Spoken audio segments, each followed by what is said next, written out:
दुख दूर करने वाले हैं। ऐसे भगवान शिव की पवित्र कथा आप और हम श्रवण कर रहे हैं। कथा वो भी भगवान शंकर की। संसार के मनुष्य की सामर्थ्यता हो ही नहीं सकती कि वो कथा सुन ले। कथा में जितने शिव भक्त कथा को श्रवण करने के लिए आते हैं,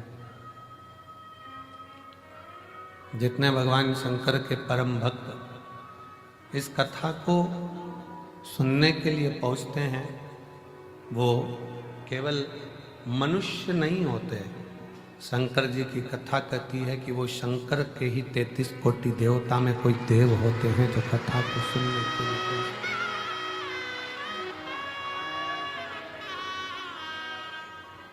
शिव कथा के लिए और शंकर भगवान के शब्द के लिए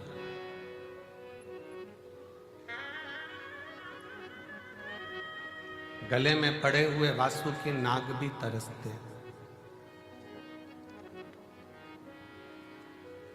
नंदी भी तरसता है, चंद्रमा भी तरसते हैं।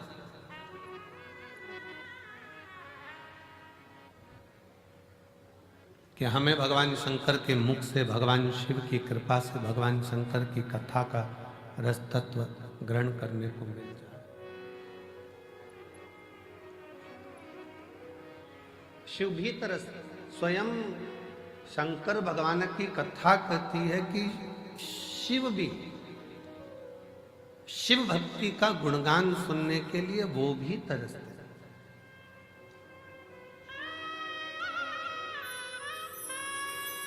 नहीं तरसते होते तो कुंभज ऋषि के आश्रम में गए थे कथा सुनने के लिए। अगस्त बाबा ने कथा कही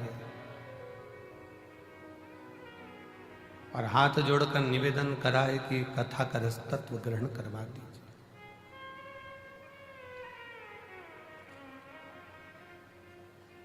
अगस्त जी ने पूछा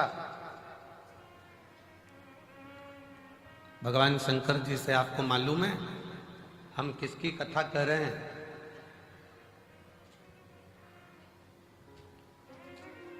किसकी कथा कर रहे हैं, ये आपको मालूम है?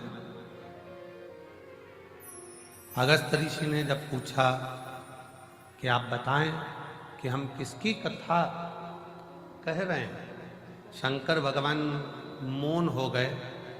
तब अगस्त ऋषि बोलते हैं, भोलेनाथ जी आप ही की कथा आपको ही सुना रहे हैं और कुछ नहीं, और कुछ नहीं।